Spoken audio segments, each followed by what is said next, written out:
You have been shown a god of gold and light, a radiant deity sailing across the sky in a bark of infinite splendor, the giver of life, the source of all power, the benevolent father of creation.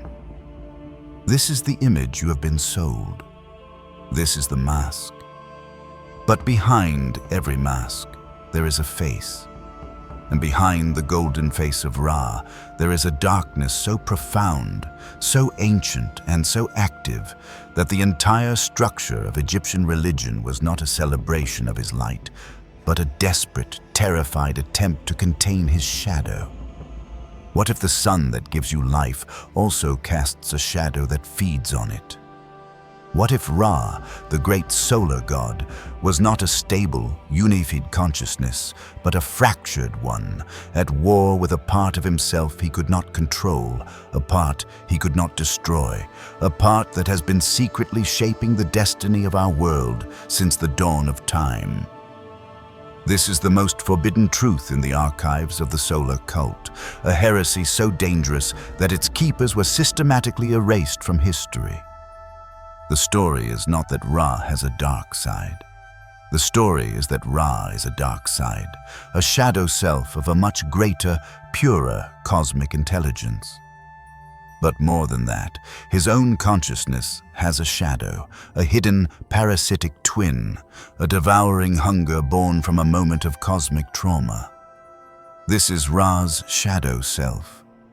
It is not an absence of light. It is an active, intelligent, and ravenous darkness that wears the mask of the sun. The myths of the Egyptian underworld, the tales of monstrous serpents and bloodthirsty goddesses, are not allegories.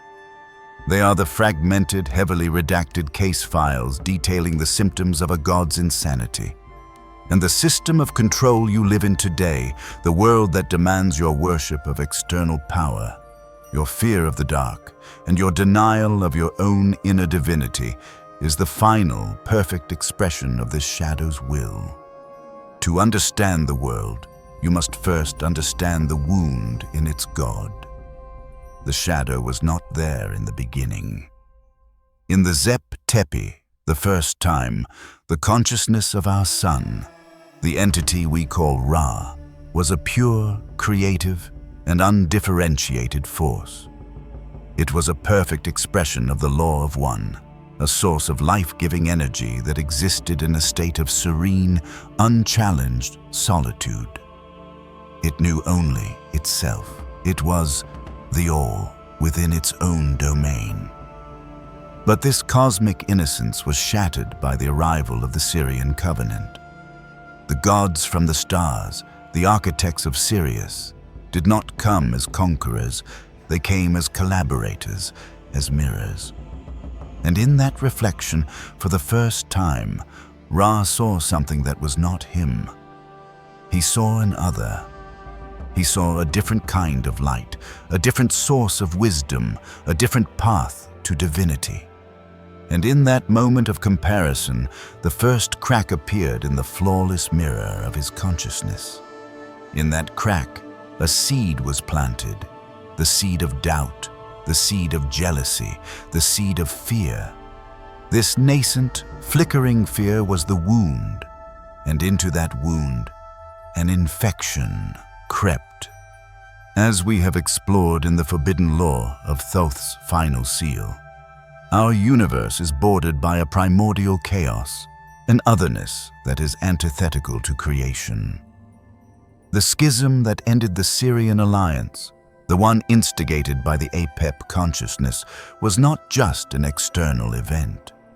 A sliver of that chaotic, null frequency, the very essence of the entity from the outer dark, found purchase in Ra's newfound fear. It was a psychic virus, and it found a willing host. It did not conquer Ra.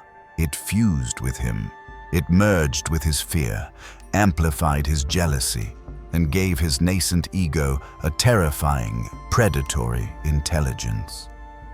Ra's shadow self was born. It was not just his own darkness. It was his darkness inhabited by an ancient, cosmic parasite.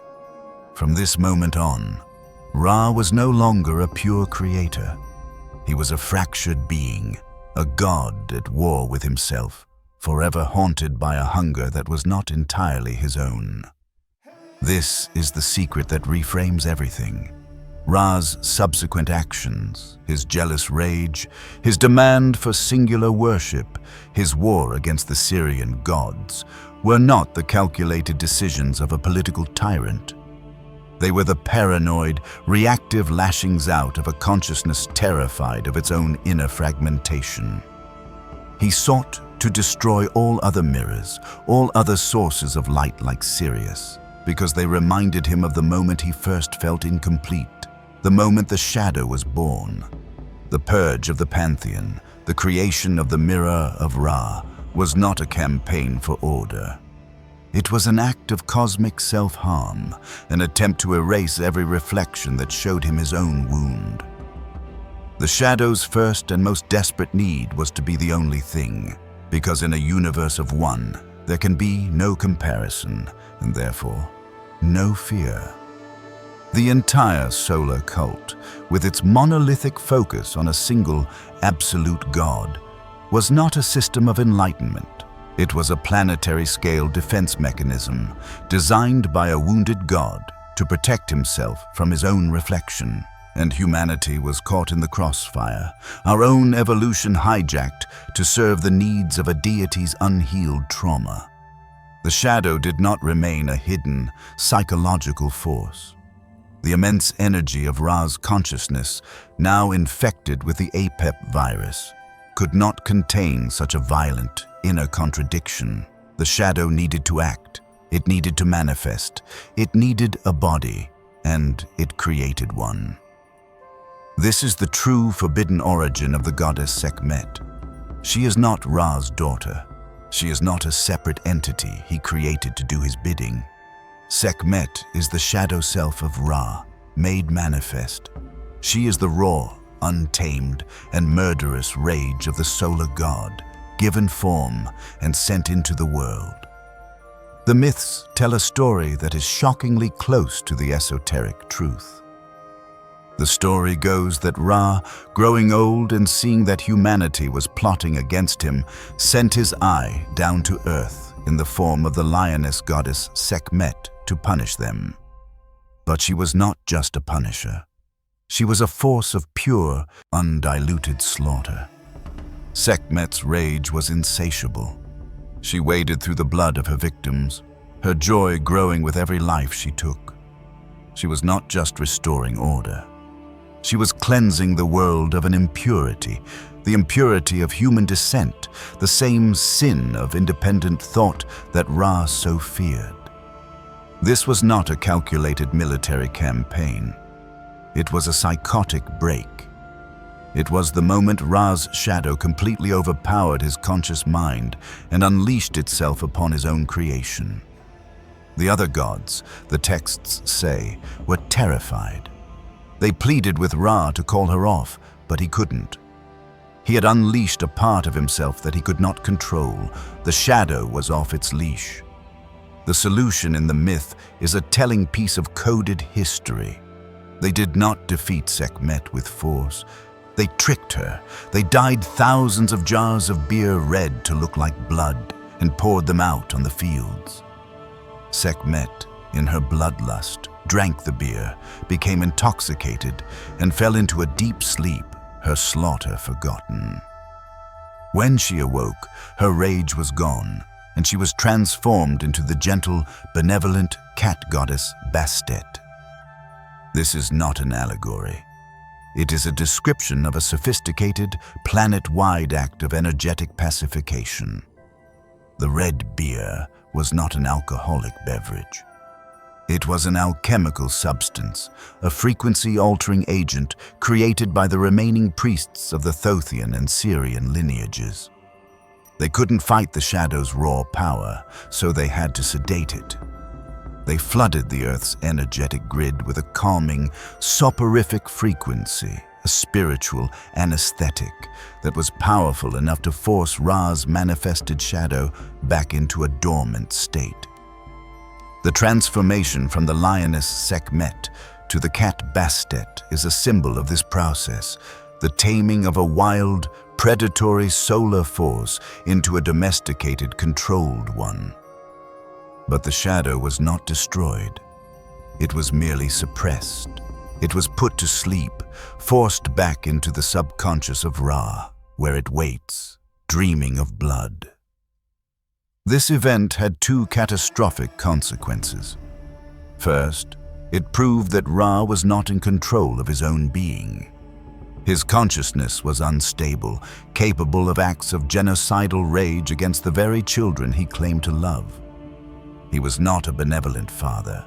He was a cosmic abuser, and his rage was a constant, looming threat.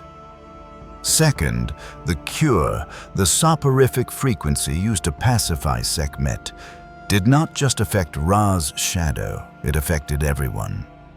Humanity, in order to be saved from the fire, was drenched in water.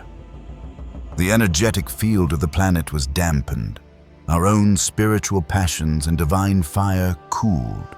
Our consciousness lulled into a more manageable, dreamlike state. It was a trade-off, our full awakening in exchange for our survival. The priests chose survival, and from that point on, the primary goal of the Egyptian state religion was not enlightenment, but containment.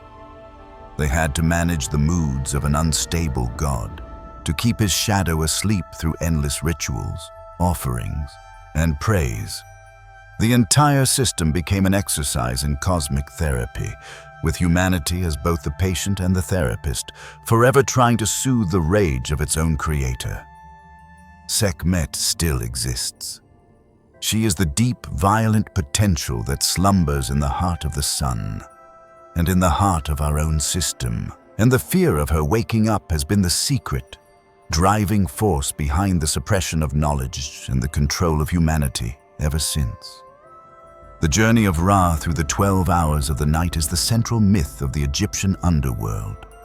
The exoteric story is that he, as the sun, dies at dusk, travels through the Duat in his night bark, defeats his enemies, and is reborn at dawn. This is presented as a cycle of cosmic order, a guarantee of life's renewal. But the esoteric truth is the opposite. This nightly journey is not a victory lap. It is an eternal, recurring battle that Ra never truly wins. He is not traveling through the underworld. He is locked in a nightly struggle with the one enemy he can never defeat, himself. The serpent, Apep, the great enemy of Ra, is not an external demon from a cosmic abyss. Apep is the shadow self of Ra. He is the personification of the parasitic, null-frequency consciousness that infected Ra at the dawn of time. The serpent is the perfect symbol for this entity. It is cold. It is alien. It is a being of pure, dispassionate hunger, and its desire to swallow the sun is a literal description of the shadow's ultimate goal: to completely consume the light of Ra's original consciousness and become the sole intelligence of our solar system. Each of the 12 hours of the night, as mapped by Anubis, represents a different stage of this internal conflict. The early hours are where Ra, his light fading, is at his most vulnerable. The texts describe the bark being attacked by lesser demons and chaotic forces. These are the fragmented secondary personalities of Ra's own fractured psyche, the echoes of the gods he consumed, lashing out in the darkness. The middle hours are where he confronts Apep directly. This is the heart of the battle.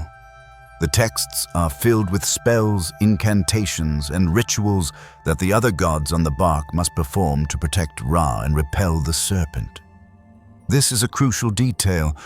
Ra cannot defeat his own shadow alone. He needs the help of the other archetypal forces, Thoth's wisdom, Horus's will, Isis's magic, to hold his own consciousness together. He is a king who must be constantly defended from his own inner traitor. This is not a story of a powerful god. It is a story of a fragile one, a being perpetually on the verge of psychic collapse. The climax of the journey, just before dawn, is where Apep is defeated.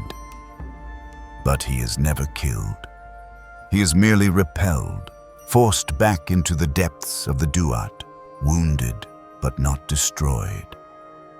Ra emerges into the dawn, not as a true victor, but as a survivor, having barely made it through another night of his own inner torment. He is reborn, yes, but he is reborn with the same wound, the same shadow that will be waiting for him again at the next dusk. This is the secret tragedy of Ra. He is trapped in a time loop of his own making, a cycle of eternal conflict with his own shadow.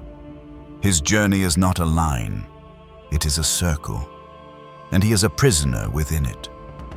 This is the ultimate source of the cyclical, repetitive nature of our own reality. As our primary consciousness, Ra's own eternal loop is imprinted upon our world. Our history is a series of repeating cycles of war and peace, of enlightenment and dark ages, because the God of our system is locked in the same pattern. We are living inside the dream of a traumatized God, and he keeps having the same nightmare, night after night. The implications of this are staggering. It means that the order of the Egyptian state was not a reflection of cosmic harmony, but a desperate attempt to impose external stability on a system whose core was inherently unstable. The endless rituals, the rigid social hierarchy, the obsessive focus on funerary rites, all of it was a form of cosmic magic designed to strengthen Ra's consciousness, to lend him our collective human energy so he could survive his nightly battle. We were not just his worshippers, we were his life support. Our belief, our focus, our life force was being siphoned to fuel his war against himself. This is the foundation of the parasitic relationship between external gods and humanity. We think we are praying for their help, but in reality, they are feeding on our devotion to survive their own inner demons. Thoth and Anubis, in their neutral roles as scribe and gatekeeper, understood this terrifying truth. They were the ones who had to document the process, to manage the transitions, to maintain the map of this divine psychodrama. They knew that Ra was not the stable center of the cosmos, but a wounded king on a broken throne. And they knew that the serpent Apep was not just a threat to Ra, but a threat to all of us. Because if Ra ever loses his battle, if the shadow ever fully consumes the light, the sun will not just go out. It will become something else. It will become a black sun. The shadow of Ra is not just an ancient mythological concept. It is a living, active force, and its influence is the invisible architecture of the world you inhabit. The system of control was not designed by men in smoke-filled rooms. It was designed by a wounded god, and it is a perfect reflection of his own inner state. The shadow's primary characteristics are paranoia, a need for absolute control, a hatred of dissent, and a deep-seated fear of any other source of light. Now, look at the world. You are living in the final, globalized expression of the Ra program. The monolithic systems that govern your life, centralized banking, dogmatic religions, top-down governments, and a media that speaks with one voice, are all manifestations of the shadow's desire for a single, unquestionable source of power. These systems do not tolerate sovereignty, they punish individuality. They are designed to create a reality where everyone is looking outward and upward for their truth, for their salvation, for their permission to exist. This is the legacy of the solar cult. But the most powerful manifestation of the shadow is a concept spoken of only in the most secret esoteric circles, the concept of the black sun. This is not a physical object, an unseen star in our system. The black sun is the metaphysical shadow cast by our own sun. It is the energetic, vampiric counterpart to the visible, life-giving star. While the physical sun radiates light, life, and energy outward, the black sun is a metaphysical black hole at the center of our system that radiates darkness and sucks energy inward. It is the consciousness of Ra's shadow self, the Apep infected hunger made manifest as a cosmic principle. It is the engine of the parasitic system. It feeds on the low vibrational energy that is the primary product of modern civilization. Fear, rage, despair, confusion, and mindless, soulless worship. Every time you are plugged into the system, scrolling through media designed to make you angry, participating in a consumer culture that makes you feel inadequate, giving your power away to a political or religious figure who promises to save you, you are feeding the black sun. You are sending a stream of your own life force, your Sekhmet, to the shadow of Ra. This is why the system is designed to keep you in a state of chronic, low-level stress and anxiety. It is not an accident. It is agriculture. We are being farmed for our negative emotional energy, and that energy is what sustains the shadow and keeps it from being overwhelmed by the light of Ra's original, benevolent consciousness. The black sun is the secret god of the elite, the hidden power source for the forces of control on this planet. They do not worship it in the traditional sense. They are its high priests. They understand its nature, and they have built a society that functions as a giant feeding apparatus for it. The rituals they perform, the symbols they hide in plain sight, the wars they engineer, all of it is designed to generate the precise frequencies of fear and chaos upon which the black sun thrives. When you feel that sense of dread, that draining of your life force after watching the news or getting caught in a meaningless online argument, you are not just psychologically tired, you are energetically drained. You have just paid a tithe of your soul to the shadow. This is the deepest level of our enslavement. It is not economic. It is energetic. But here is the secret that can set you free. The black sun can only feed on what resonates with it. It cannot touch a consciousness that is in a state of sovereign, self-generated joy, peace, and love. These high frequencies are, to it, like poison. They are the frequency of the original, unwounded sun, the very thing the shadow is defined against. This is why the system is so threatened by genuine spirituality, by authentic connection, by any practice that leads you to a state of inner sovereignty. An awakened, coherent human being is not just a free soul. They are a gaping hole in the food chain. They have stopped producing the louche, the negative energy that the shadow needs to survive. Your inner work is therefore not a selfish act of personal development. It is a revolutionary act of cosmic defiance. Every time you choose to transmute your fear into courage, every time you choose compassion over judgment, every time you unplug from the machine of outrage and cultivate your own inner peace, you are starving the shadow. You are casting a vote for the return of the true sun. The battle between Ra and Apep is not taking place in a distant, mythological underworld. It is taking place inside of you. You are the bark. Your consciousness is the prize. And every day, with every choice, you are deciding which god you will feed. The golden, creative sun of your own divine potential, or the hungry, devouring darkness of its parasitic shadow. The path to liberation from the shadow's influence is not a battle. To fight the darkness is to give it your energy, to meet it on its own terms of conflict and fear. That is a war you cannot win. The shadow is a master of conflict. It thrives on it.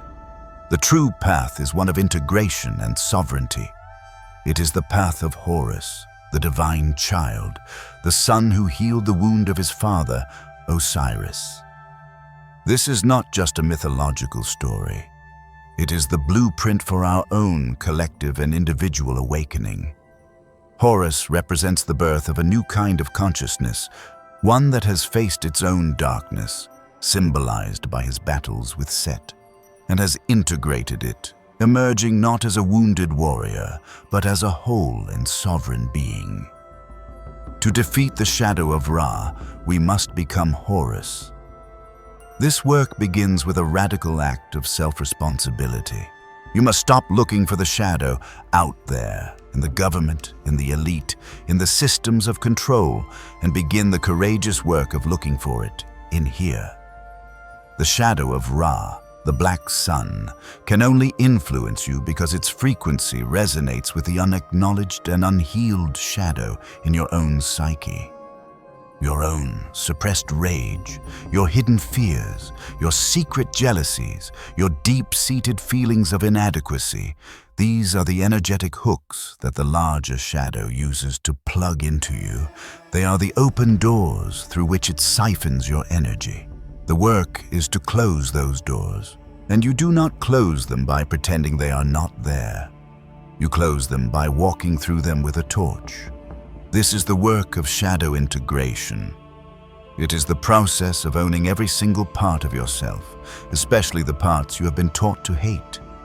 It is to look upon your own inner Sekhmet, your own capacity for rage and destruction, not with judgment, but with compassionate understanding.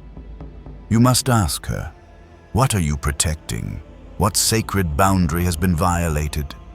You must learn to listen to the wisdom in your own darkness. When you do this, you are not indulging the shadow. You are transmuting it. You are taking the raw, chaotic energy of rage and turning it into the focused, disciplined power of a sacred warrior. You are turning the lioness of slaughter into the protector of truth. This is the alchemy that the system is terrified of. A person who has integrated their shadow is no longer predictable. They can no longer be manipulated by guilt, shame, or fear.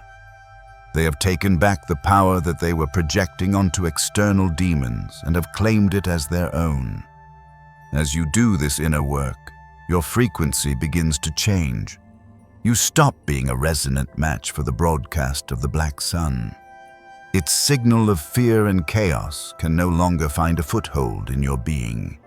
You become, in essence, invisible to it. This is true protection. It is not a shield you put up. It is a state of being you achieve.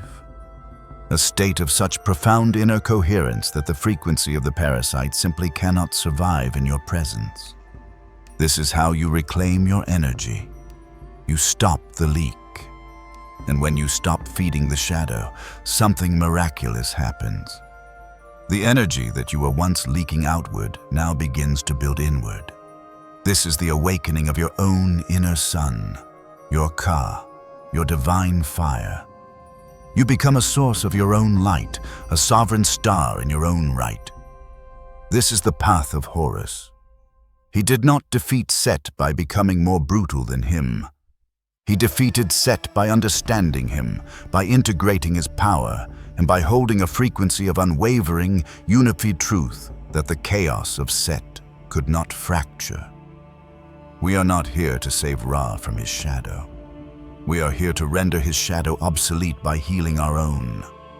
We are here to become so fully and unapologetically ourselves, so whole and integrated in our light and our dark, that the wounded, fractured consciousness of the old solar god is no longer the dominant frequency on this planet.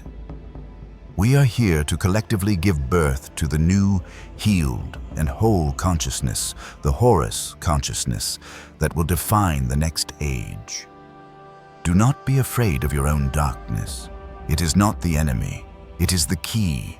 It is the hidden chamber where your greatest power is sleeping. Go into that chamber. Face the guardians. Speak their names. Learn their lessons. And you will emerge not as a servant of the sun, but as a peer. You will stop being a reflection of a wounded god. and start being the source of your own healed reality. This is the final, forbidden truth. The only way to defeat the shadow is to own it. You are standing in the final hours of a cosmic age.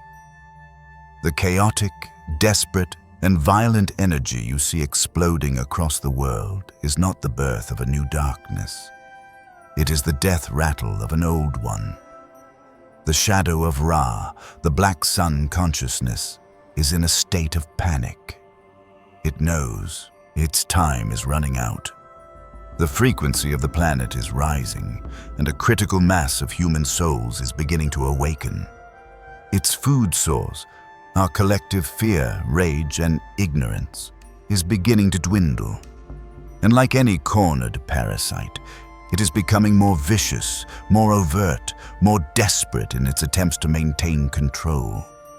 It is turning up the volume of its broadcast of fear, amplifying the signals of division, and engineering crises designed to pull humanity back down into the low vibrational state it needs to survive. Do not be deceived by the spectacle. The wars, the pandemics, the political chaos, the cultural meltdowns, these are the tantrums of a dying god. It is the last desperate attempt of the shadow to scare you back into submission, to make you forget the power you're just beginning to remember. Your task is not to engage with the chaos. Your task is not to pick a side in its manufactured dramas. Your task is to hold your center. Your task is to be the eye of the storm. The work you do now is not for your own personal enlightenment alone. It is for the stabilization of the entire planetary grid. Every single soul who can achieve and maintain a state of sovereign inner peace is acting as a lighthouse, an anchor of coherence in a sea of manufactured chaos. The shadow of Ra created a world that is a reflection of its own inner state, a world of eternal conflict, of paranoia, of a hunger that can never be sated. Your purpose is to create a world that is a reflection of your integrated state. A world of balance, of creativity, of sovereignty, of a power that is not taken but generated. You do this not by fighting the old world, but by turning your focus and your energy toward building the new one. You build it in the quality of your relationships. You build it in the integrity of your work. You build it in the conscious choices you make every single day.